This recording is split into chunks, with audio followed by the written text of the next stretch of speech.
story of Yeshua, part 2.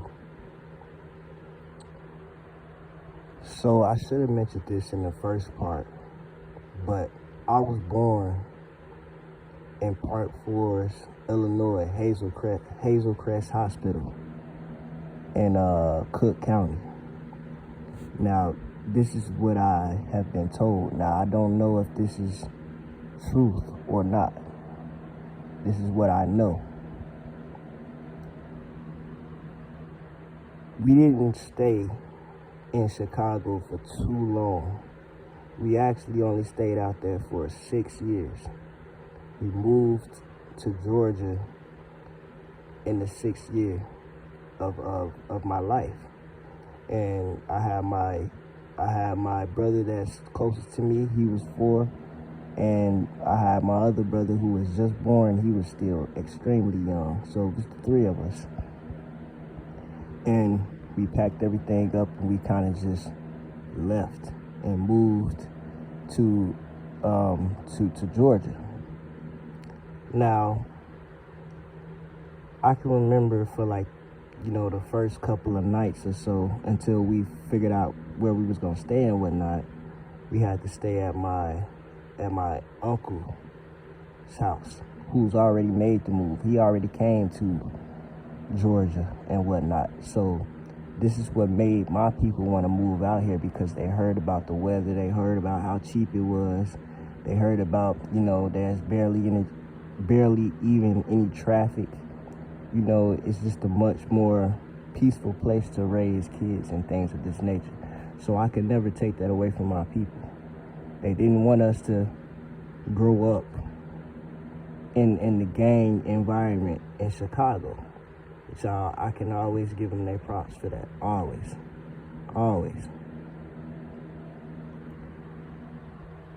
But when we moved to Georgia, I can honestly say that that's where a lot of my sadness and my depression started to come, and I held it for a very, very long time. I've always been somebody that's been extremely sensitive, and you can call me a crybaby, you can call me this, you can call me that, but I know that my passions run wild, my passions run, and they burn like a fire, and if you add more fire to it, the passion's just gonna continuously burn. And sometimes that passion leads to tears, fam. You see what I'm saying?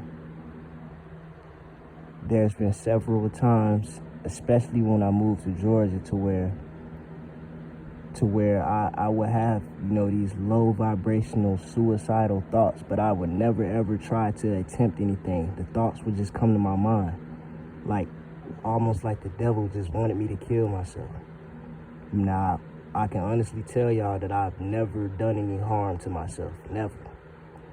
I never brought myself that low to do harm to myself. But thoughts have entered my brain, have entered my mind, have entered my spirit from time to time. Especially when we first moved here. Because when we moved here, the suffering and the bullying and things of that nature, it almost doubled, family. It almost doubled. We moved out here and it was instantaneously. As soon as we came out here, it was just bully this, bully that. I found myself fighting a lot. At this time, y'all, I wasn't just letting people, bully me the way that I used to as a child. I started to defend myself. And I got in a few fights that never, that never really caused any type of trouble or anything, but I still didn't like it, fam. When I moved down here, it was almost like it was a target on my head, fam. You know what I'm saying? Folks would make fun of me every chance they get.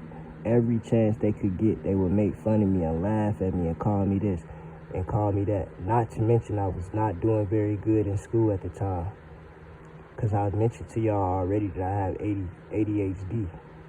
So it was very hard for me to focus. And then with the switching schools and everything like that, that just hit me even harder. So I was almost like a slow kid in there. You know what I'm saying? I didn't know any of that stuff. Like, I just couldn't grasp it. I couldn't grasp it at all.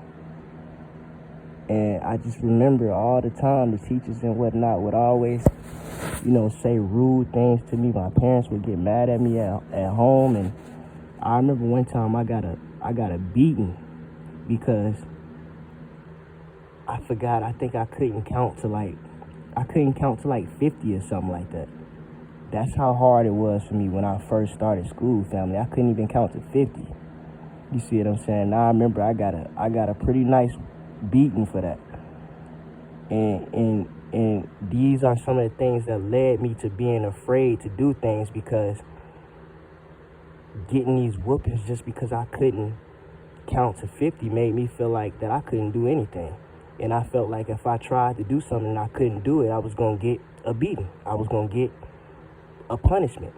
So this kind of hindered me in my life, family. It was almost like a spell damn near.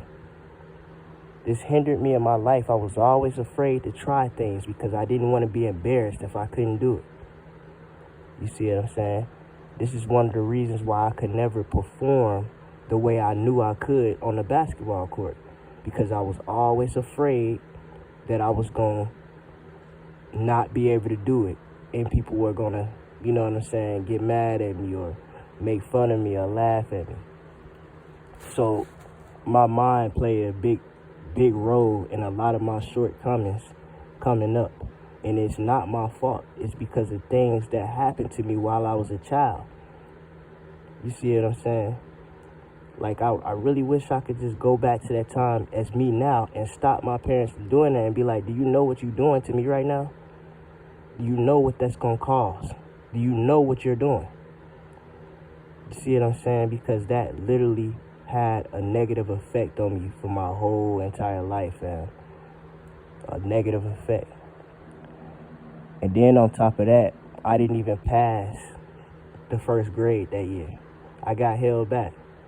So that caused me to get bullied and made fun of even more when I would be in the same grade that I was in from last year, and see the kids that went on to the next grade level. And every time they would see me, they would literally walk to my hallway on purpose just to make fun of me. Just to make fun of me when I'm going back into the first grade class.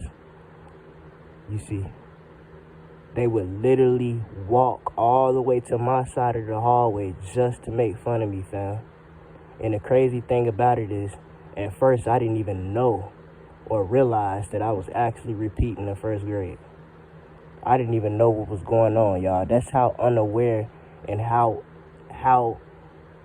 unfocused I was with school in my first couple of years. I didn't even know that I had to go back into the first grade until somebody told me.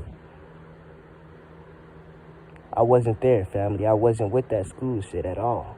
My mind was always somewhere else. I was always in my imaginations and things of this nature. So I know that school wasn't for me from the jump. I know that. But it's almost like they indoctrinated me. They changed me from who I was. I didn't like school. I didn't want to do school. Now, don't get me wrong, family. I wasn't dumb, because my people would tell me how smart I was as a young child, how I would always figure out how to break out of the... Y'all remember how they used to have those little baby cages to where you could put your child behind a little cage or whatnot to where they can't get out the room? I would always break out and figure out how to get out of there as a young age, stacking boxes and stuff on top of each other to climbing my way out. My people would tell me how they used to hear me talking to myself, saying things like, I got it now. I got it now. I used to literally sit there and think about things and say things like that when I figured out how to break out of the imprisonment that I was in. So with that being said, family, and this just crossed my mind, I've always been breaking my way out of shit. I've always been, pulling my way out of cages, out of holes. I've always been a problem solver. I've always been challenged. Always. And I've always took the challenges head on. So maybe everything that's going on in my life now, maybe this is just another big challenge. another big challenge for me to figure out.